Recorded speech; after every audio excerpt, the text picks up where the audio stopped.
to diversity, inclusion, and most importantly, equity in the workplace. Back to you, Dr. Renette. All righty. Um, if you all have been in some of the sessions this morning and, of course, this afternoon, um, you can clearly see the diversity, equity, and inclusiveness theme in all of the presentations. And Dr. White even added a B to DEI, and he added belonging. So the student discussion as well sort of added a different dimension because all voices need to be heard.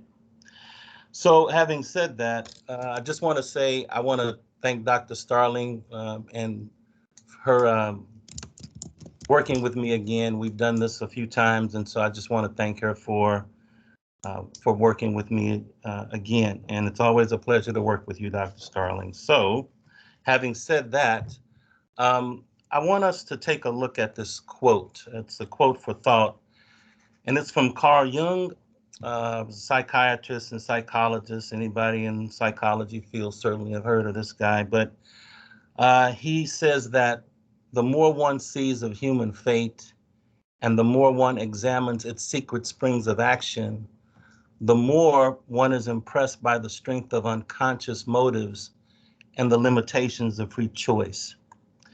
Now, as we move through this presentation, I want you to take a look at the latter part of that quote, which says, impressed by the strengths of unconscious motives and the limitations of free choice. Now, as we move to the next slide, I want you to take a look at the first of two videos that we're going to show during this presentation. Now, when you observe this video, what I would like for you to do is look at it from these perspectives.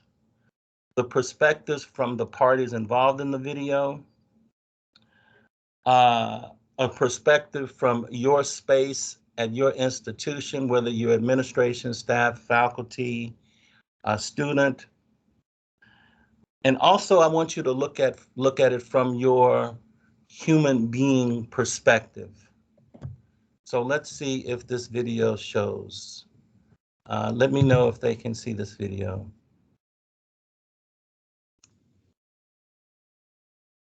I can see it. I think you may have to share your volume. Okay. Regards, but it is playing. Okay, hold on. Okay, so let's take that out. And let me, so the volume is not up? Okay. But can you hear me now? We can hear you. It's just a matter of hearing the actual video. The video was working. Well, I tell you what. Okay, so let me do this then. Let's try this again. Okay, so I may have to stop sharing and then share it again. Well, let's try it. So let's see. So we can't. Let's see. Let's try it. You can't hear it.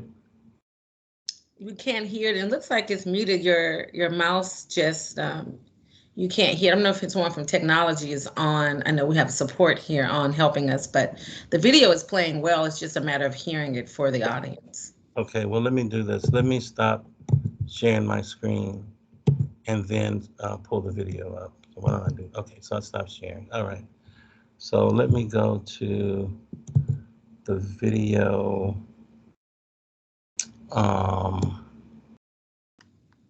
Let's see. Let's try it this way. Can you see that? We do not see it on your screen yet. Okay, well let me share. Let me share that. We do apologize for the brief technology challenges, but we hope that you are patiently awaiting as the video comes on. And as we stated before, we want to, yes, he's pulling it up online. Thank you, Denise. That's what we're trying to do. Yeah, so let's. Ernest, Keith said consider play computer audio. That may be the way to get it to work. Okay, so is it back on? You mean in Teams? That is not my area of expertise, but Let's see. Well, we're gonna work it out. Yes, we will. So let's see. Let's do this. So I'm sharing. So let me do this and tell me if you see this. Can you see that video? We still see the PowerPoint Oh, you see presentation. the PowerPoint. Okay. So let me do this. All right. So let me stop sharing. Okay. So now let me share the content and let me go here. And can you all see that? Yes, we see Whoopi Goldberg. Okay. Yes, Okay. All right. Can you see that? we can see that. Okay. So can you hear that? Can you hear it? I think it's this. I don't think it matters Not- what video you're Okay. sharing. It's It's the not. video. And Okay. so until we can figure it out, I know the video is very important to his next discussion of the Yeah, but slide. but that's okay. We can just explain the video because it has gone viral, and you'd have to have been somewhere in Mars if you haven't seen the video. So anyway, let me get back to the PowerPoint here. So unfortunately, well, but we may not need the sound. Just let them watch the video. Can y'all see this?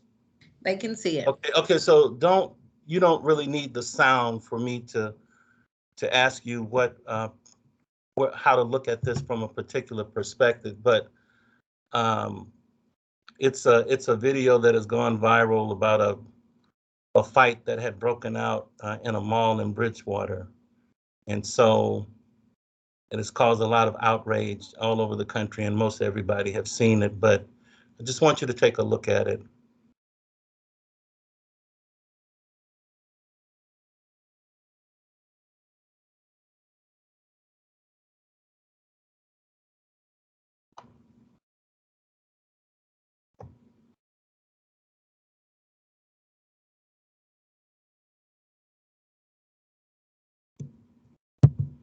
Yep.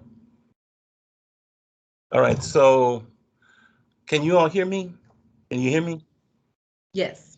Okay. While this video has certainly gone viral, has over 1 million hits. I think it has more than that.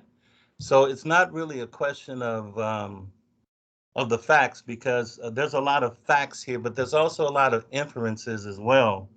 And so what I wanted you to see, and you can probably pull this video up on your phone as we speak, and you can actually look at the video and form your own judgments and opinions about what you see here. But um, if you could, and you have an opinion about this video, is it possible that you could put your opinions in the chat in Microsoft Teams for those of you who have a opinion about it? And while you take a look at that, Dr. Starling, I wanted to ask the people here that are listening, when you watch that video and looking at it from your own consciousness, your own implicit consciousness thought process, what was one of the first things that you observed when you watched that video? And the reason why I'm asking you to reply to this is because when you think about implicit bias, it begins with the consciousness of us. All of us have a conscious. And so obviously, Western society has depicted our conscious as the devil and the angel unfairly. But the point being is that a part of our conscious has to be restrained or controlled. And another part is just impulsive. And so it just acts automatically. And so when you look at that video, you think about the parties involved. Did their conscious, a part of their conscious, did it make them react in the way that they did? Was it just acting on impulse or was it all controlled? So um, Brownlee examined some of the research that was conducted in the early days about implicit consciousness, and he discovered that uh, psychologists actually thought that these two are separate of one another, but they found out later that that's not the case.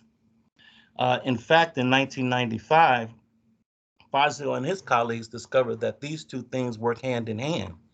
And so, for example, as part of our consciousness, we do things just on impulse, which gives us unlimited capacity to react.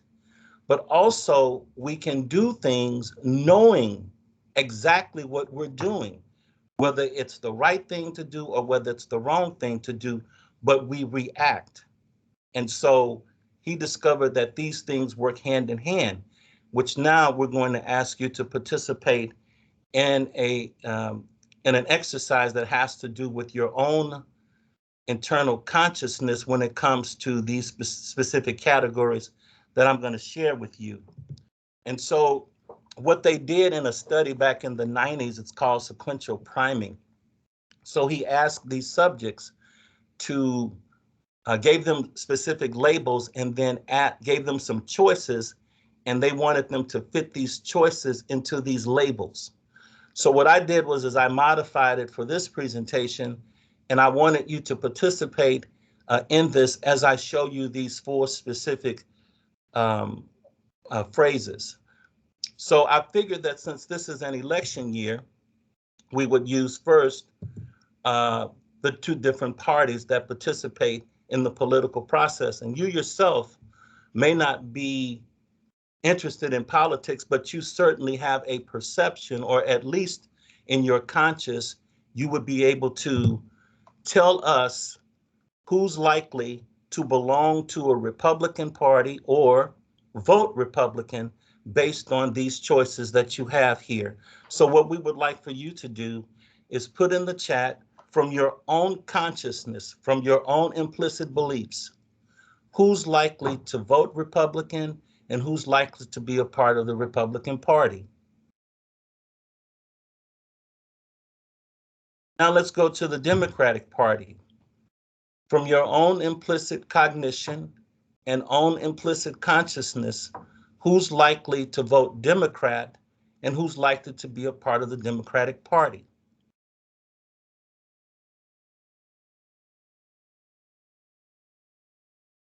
All of us in higher ed have heard first-gen students. We've heard the phrase over and over again. So, who's likely, from your implicit cognitive or consciousness beliefs, are likely to be first-gen students? And finally, when it comes to 2-year college presidents, when it comes to gender, who's likely to be a college president from your own consciousness or cognition? And while you reply to this, one of the things that Brownstein discovered is that people respond more quickly to concepts that are closely linked together in memory. And so, are there any replies in the chat, Dr. Starling? Yes, everyone's been actively answering your questions in regards to when they think about the Republican Party or the Democratic Party or first generation students, they think about, for example, with terms of first generation students, it was put in the chat Mexican American. When you think about the consciousness, when it talked about different political parties, some have stated Democratic is all, some have stated African American, Caucasian American. So they're all understanding based on the chat, the context of what you mean by things that happen just because of our unconsciousness or the nature of it. So those are the responses that are happening in the chat. Oh, okay. Okay, so now I ask you this question, and then I'm going to pass this over to Dr. Starling. So when you saw those categories, did you reply from your own impulsive consciousness, or was there some part of your conscious that said, well, all of these folks can be first gen, all of these folks can vote Republican or Democrat, all of these folks could be whatever, right? But if you put something specific, did that come from an automatic impulse, or did that come from something external that not forced you to think that way, but it became a part of your own consciousness, and it was difficult for you to separate who votes this way or who's first gen? And so that was the purpose for that. Would like to know where that thought process came from, because now with the implicit cognition or consciousness sort of unveiling our external or our explicit beliefs, then the became a part of the consciousness. And so now what you have is implicit unconsciousness, which will lead us to our next discussion, because that's how the whole unconsciousness became a part of implicit bias. Thank you, Dr. Burnett. In the chat, I want to read some of the comments in regards to the previous discussion. When you were asking them where did items come from or where did the thought process come, there was a different level of labeling. For example, when it comes to Republican, it was white, Hispanic, Democratic, consisted of Black, Middle Eastern. In regards to first generation Hispanic, and then for college president, for 2-year college presidents, it was identified as man. Automatically, you think that it would be a male rather than a female. And then we also had a participant talk about that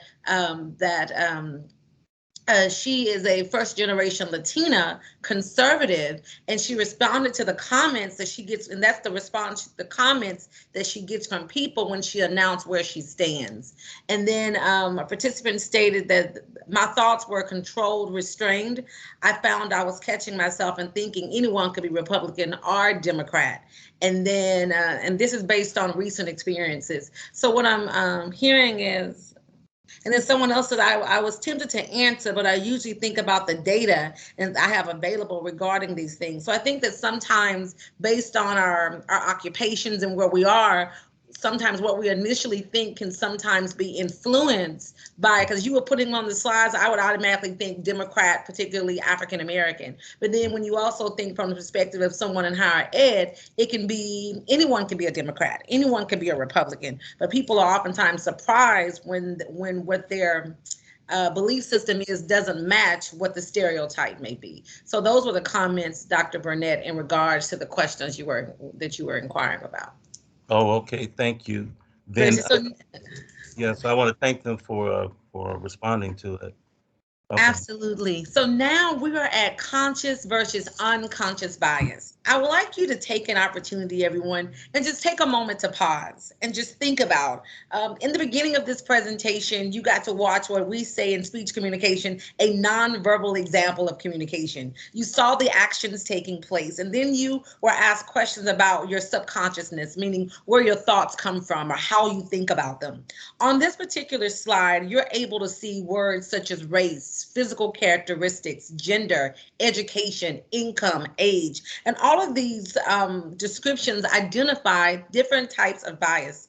I would like you to use the reaction button and let me know how you feel when you hear the idea or the talk about diversity just as a whole in our workplace or in the education system. So using the reaction buttons, whether it's a smiley face, whether it's a dramatic face, let me know your reaction when you hear the word DEI or diversity, equity, inclusion, or even when you think about the different words on the screen, such as sexual orientation, income, and so forth. So will you use the emojis at this time and post an emoji about how you feel or what your reaction is when you just hear about diversity and inclusion? Okay, we're seeing smiley faces come through, Dr. Burnett. So we get a smiley face, which could let us know that they're excited that the idea of diversity and inclusion, or that we're having this conversation, exists. And as you are posting your emojis, my next question for this slide is, are there any inequities that are approaching? And this is a sentence. So outside of the words on this screen, what are some other factors that really come into play as it deals with diversity and inclusion that you didn't think was a factor? Are there any new things that are arising as it impacts diversity and inclusion outside of the things that are not written on this screen? And so far, we're getting thumbs up that they're excited that it exists. Some are like questioning. We get the questioning emojis. I'm trying to show what the emoji looks like, Dr. Burnett. It gets the question emoji. Would those who have the question mark, would they like to elaborate on what are they questioning or doubting? Well, we can do that in the Q&A session. Yes, it doesn't Yeah, look like a yeah, doubter, yeah. but it's like the eyebrow raised Oh, emoji. okay, okay. Yeah, like the eyebrow raised emoji. Yeah, So we're we'll give them a chance to. yeah, we'll continue to move forward. And Okay. so, Dr. Barnett, will you go to the next slide? All righty. And so when we talk about implicit bias, we want to talk about the difference between consciousness and unconscious. So when we talk about conscious bias are explicit, meaning that we are aware of our feelings and our attitudes and we behave with intent. So when there is a bias and we are aware of it and we are conscious, that is explicit. But when we talk about unconscious bias, those are those social stereotypes about certain groups of people that we form outside of our unconscious awareness. That's implicit. And I would like to tie this slide in with Dr. Burnett's beginning of the presentation so you can continue to know where we're going and identify the safe space. In that nonverbal video that you watched, as he talked about in Bridgewater, you saw it's been going viral in regards to two teens that were in a fight or in a verbal discussion. And when the police came, the African-American teenager was immediately handcuffed and put to the ground. And while that was happening, they left the Caucasian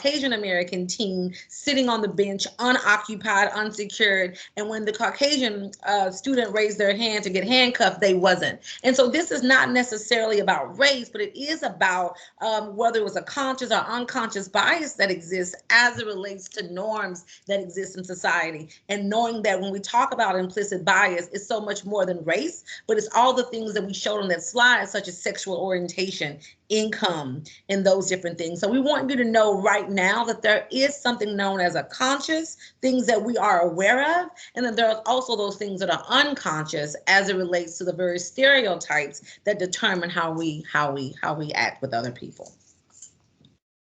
Next slide. Yes. Okay. So Dr. Burnett, I kind of researched a little bit, and it said when you shared, I want to ask you to share again, and it said it should give you an option where you shared your presentation, where you can also share the computer. You can share the computer audio. Okay, so I'm going to stop sharing. Mm-hmm. Okay. All right, so now so I go back to sharing and then find what I'm looking for, or So when you go share content, at the very top there's a little button that says include computer sound. Slide that little button over. You see it? Oh, right here. There we go. Yes. Oh, okay. So now I That's can a go little back. Googling behind the scenes. Okay. Okay. So now I'll share the content again. Now share the presentation. Okay, and then share the presentation. So we see it. So yes, it's on the presentation mode. Now let's click that video and see if it works. Okay. Unmute the video on the screen. Yeah. It's muted. I thought that was going to work. Oh shoot. Sorry, y'all. Wait, let's try that again. There we go. And you did swipe the let me try it on my end. Is it working? No, we can see it, but we can't hear it. Stop sharing, Dr. Burnett, for a second. Okay. Okay. And I'm gonna try something a quick second. Well, let's see. Let me start. So yeah, stop sharing. Okay. 1 second, ladies and gentlemen. And we hope you're enjoying thus far. Let me stop sharing. Okay. Okay. I'm gonna try to share and see if my sound works. And if it doesn't work, we're just gonna say let me see.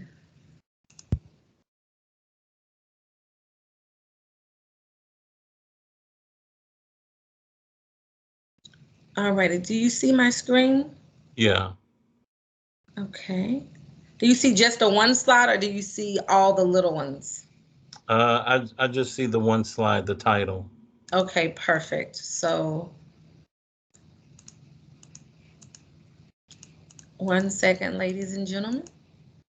And I hope this works. If it doesn't, we'll talk you through this slide as we did before. And we'll have to do some more practice. So let's try this. Do you guys hear that? Yeah. Okay, perfect. So we will continue to play.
Alrighty.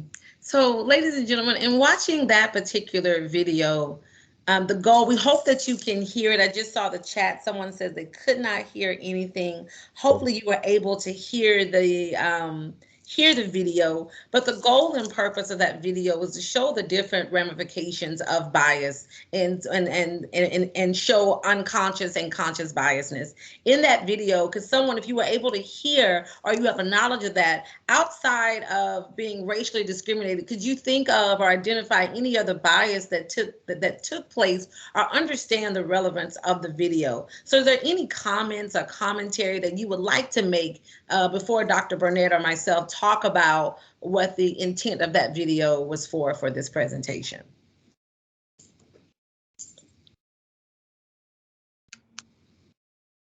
And Dr. Burnett, if you want to give some commentary about the video before we do the activity. Well, I think that the media sort of shortened the entire discussion and centered it around race.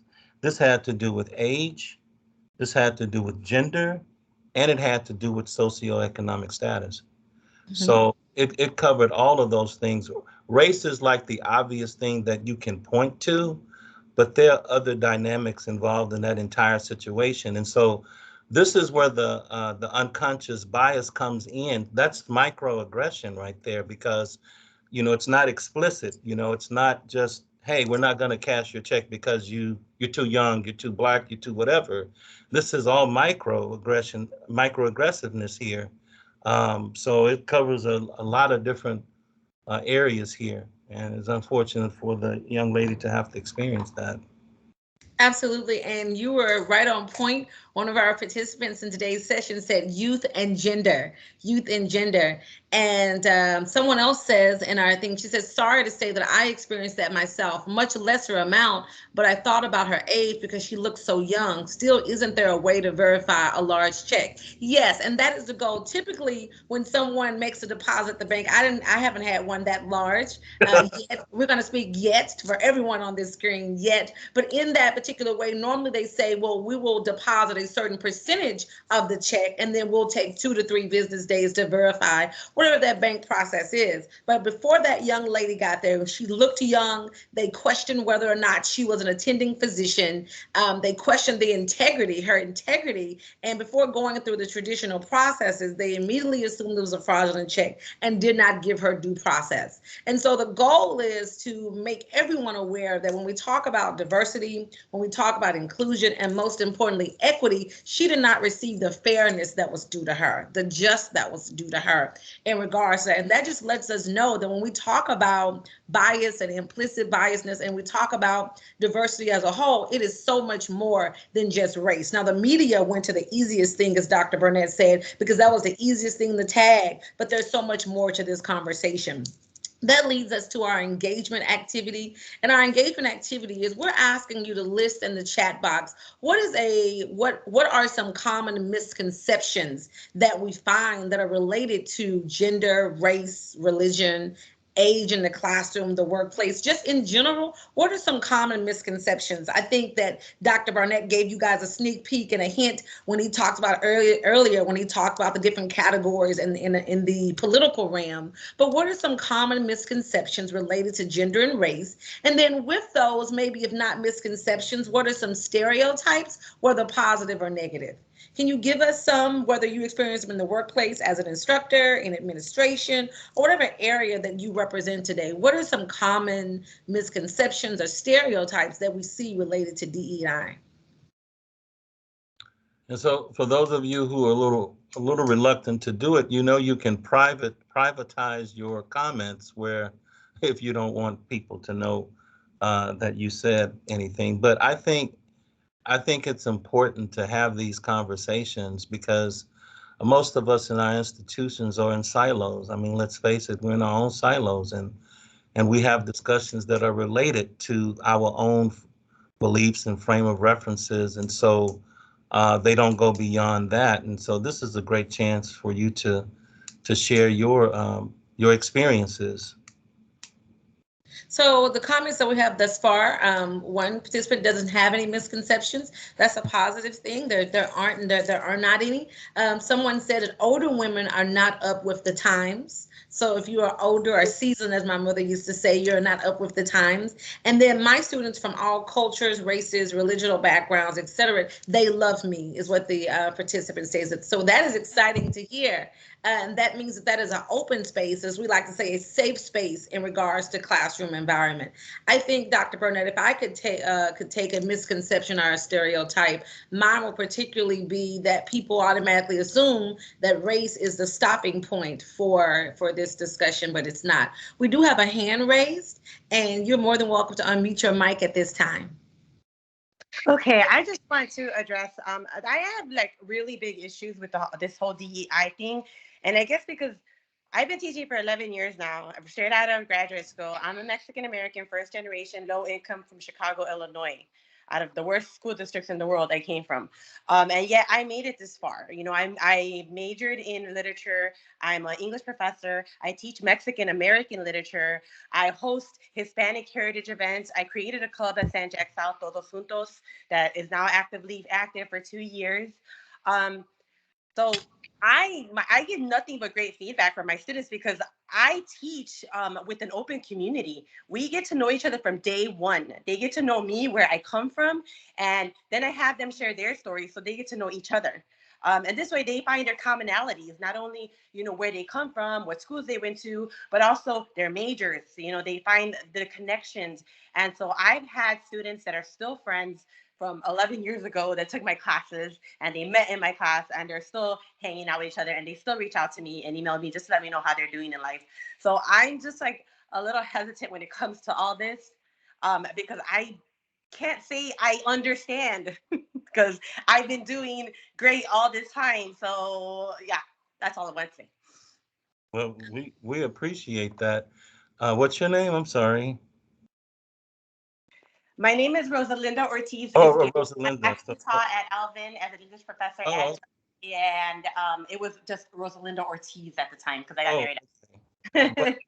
Well, that's great. I love your attitude about what you bring to your students. If there were a billion Rosalindas, wouldn't this world be a better place?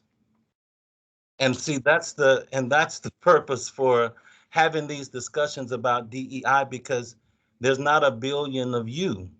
And so there's still a percentage of people like yourself who you're in a different space where you don't see the big fuss because it's just something that you naturally do. But other people resist this simply because of the fact that they either don't understand, they see inclusion as exclusion, and so others who embrace this say, well, it's about time that we look at the entire landscape to see what this reality is. And the reality is things are not as equitable as they seem to be. Things are not as diverse as they seem to be. And so if we had a billion of you who thought like you, this world would be a wonderful place to live in. Thank you. I appreciate that. But Alvin College can pick me back up because I actually resigned last week from San Jack. Oh my goodness. Well, it is a beautiful thing, and I do too I also would like to thank you for that comment, because one of the things that I wanted to bring out from the comment is that the purpose or the understanding, the reason why we have DEI is to bring awareness. And if you're already doing the things that are truly impacting the campus as well as the students, you may not be aware of the things that's going around because you have that safe space. You have that space where everyone feels welcome, and it's okay to be your own identity and learn to respect others. But everyone doesn't have that safe space, and so I think that is that is the purpose or the goal for the experience. And then I see Dr. Barnett, we have that if you are handicapped, you are helpless. That's one of those misconceptions or stereotypes. And I know that Dr. Barnett has asked B if she would like to make the comment in regards to sharing her experience, but that is a misconception. She's going to share. Okay. Okay, I've found it very frustrating this year. Our building is inaccessible, and I do need people to let me in the building because They had to call EMS one time when I tried to do it myself. It was not good. But then other people are like, oh, do you need this? Do you need that? It's like, my brain works fine. My legs don't work too well. Yeah, thank you for sharing that with us. That's unfortunate to hear. Dr. Barnett, you see, this also says there are also subconscious bias that you may not even know you have, and any of you, and you have to be aware, basically, as well. Would Karen like to expound on that verbally, or? Sure. Just for a second, I went to a workshop several years ago, and somebody mentioned that sometimes when you see someone, you make subconscious judgments about them, and it might not even be what you believe, but it's in there. And so I started paying attention, and I realized that if I had a little girl that was real quiet, or a boy that was real quiet, I thought they were snotty. And I thought they were just being, and so I really, really have worked on it for several years at not making any judgments until I get to know the kid, because they're, it doesn't matter what anybody looks like. You don't know what's inside there until you try to get it. So that's just what I meant. Thank you. Excellent example. Thank you. Thank you. Thank you for sharing that, because sometimes it is subconscious. You don't know until you ask or really dive a little deeper. She also says, I think we are learning more all the time. Absolutely. And it links right next to the next discussion. So thank you, Karen and B, for interacting. And Dr. Burnett, if you can see our next slide, says people can act on the basis of prejudice and stereotypes without intending to do so. That's what bias is. Yep. It's it's part of our perceptual process too, because one of the things that we do know is that a lot of what we learn initially comes from initially our family. And so if family have these internal or external biases, then they're certainly going to pass it down to their children, and then they're going to go out into society and see that there are differences, that whatever they learned at home was not necessarily reality as they see it. But I think what happens a lot of times when we think we have these like really outlandish thoughts about life, we try to align ourselves with people who have similar thoughts, that they just sound like that they're just crazy. But when we hear that other people have these same thoughts, we're like, oh, okay, so now I'm not crazy. So a lot of times we'll do that, but it limits ourselves to like experiencing the experiences of other people. And so to me, I think our influences a lot have to do with our external as well as our internal. See, internally, I believe we have the power to control our attitudes and behaviors. But the external forces outside of us can sometimes infiltrate us into believing something that we truly believe inside, just so that we can align ourselves with what we believe to be true. So you can go to the next slide. Did you have a comment on that, Doctor? No. Okay. That was perfect. That's a perfect segue to our next slide. Is one of the things is now that we acknowledge and we are aware of our subconscious, of our consciousness, and also when we're unconscious of certain things taking place. But the next thing is really finding a solution or a way to improve. It's one thing to have a discussion, but what do we do about it?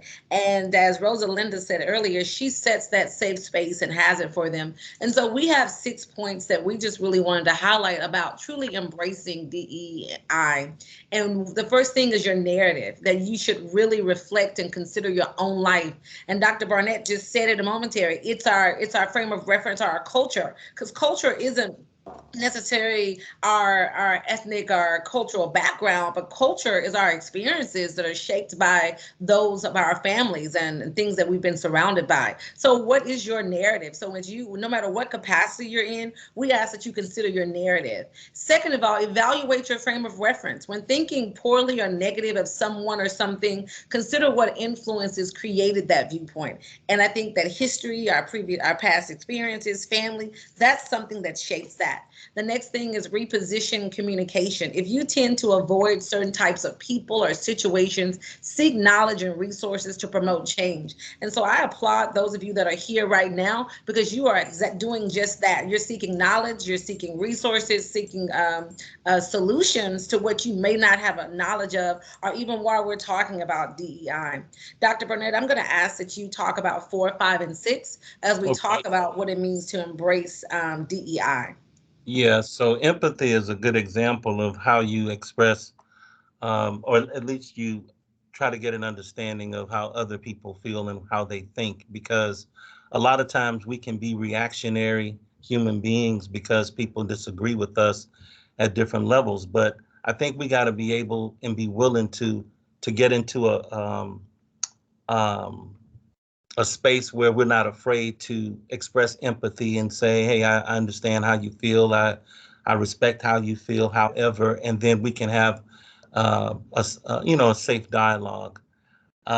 Actively accepting, and that's the key word, is actively accepting. So when I talk to people, since I've been in this position, they'll ask, so okay, what's the game plan? What I want to help, but what do you want me to do? My response is, everybody has a game plan. Executing the game plan is the most important thing. And so I think we have to like prepare for, so you can lay out a game plan. But if you're part of the team, then you have to make an individual and personal commitment to the game plan. So once you make the individual and personal commitment to the game plan, then here is the game plan. Now we can follow the game plan and then we can execute it. And then you have to show compassion, which is one of those words that people think is not as important as it used to be because of all of the things that are going on in our society. I think if we were so disconnected with one another, then it would not lend itself to other people showing the compassion. There's still people out there who show compassion toward others. And so that's one of the things that we have to do, no matter what our differences are. We have to show some kind of compassion toward one another. And that's from one's moral compass. That's from your own individualism and how you see the world from your own perspective, that all of us have this love in us, but a lot of times we allow the externals to, again, get in the way of what we truly believe is right and well for our society. So, yeah, so those are the things that we want you all to consider. And last thing, in showing those steps, is really give us a solution, and showing compassion, actually knowledge. And the key word for today's session as a whole is equity.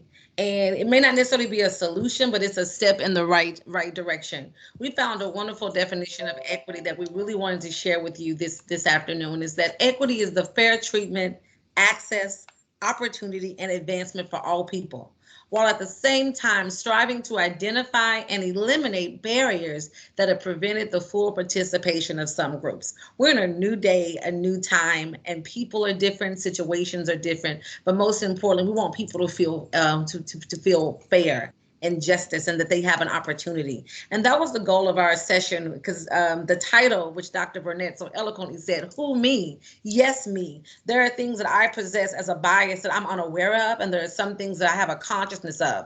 But now that I am aware, I can take the steps to be solutionary so that I can do what's in the best interest of my colleagues as well as the students in which I engage each and every day. And Dr. Barnett, that is the end of our session, but I'll ask you to close out as well as ask our participants if they have any other questions that they would like to add today.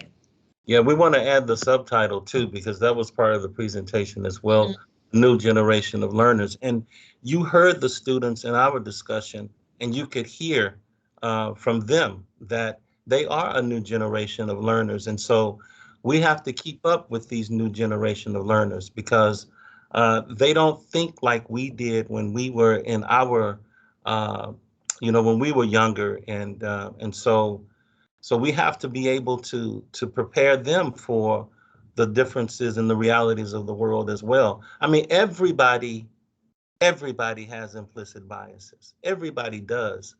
I think it's a matter of how you manage that so that it won't get in the way of the goal, and that is to make sure that students succeed here at ACC. That's the ultimate goal, because again, and I've said this before, we're nothing without students. We're absolutely nothing. We're not an institution without them. And so we have to be able to talk about things that sometimes feel uncomfortable. And that was really the intent of our presentation, was for you all to realize that it's important that we take a look at our own individual biases and then seek to assuage them in some kind of way, so where students can succeed, and we can succeed in our own environments as well, because we all have to interact with each other in our own environments. So, yeah. And so now we can open the floor for questions, because we have about 3 minutes. Questions, comments, concerns. We just want to thank y'all for taking the time to listen to us this afternoon, though. Absolutely. Thank you so very much. Are there any questions, concerns, or even any highlights of things you would like to share? Please post those in the chat. And we do like to be timely, so we have 3 minutes remaining. There is a chat that says, we are right, everyone has implicit biases. We are not perfect, but as a friend once said, to be perfect is not to be. So we are all striving, knowing we will never get there, but always striving. Absolutely. Thank you so very much for that, Denise. Yes, very true. Very true, Denise. Very true. Awesome. We're getting thank yous and great messages, so that's positive. Thank you so very much, everyone. But that's good. That's good. Yeah. Thank you so much. That's Rosalinda. Rosalinda. Yeah, we really appreciated your insight into this discussion as well. You brought a different perspective, and we appreciate that. Absolutely. All right. Great job, Dr. Burnett, and right on time. Yeah. Thank y'all That's so much. Time speech presentation. So for have a good joining evening, us. everyone. Bye-bye. Bye-bye. Bye. Bye.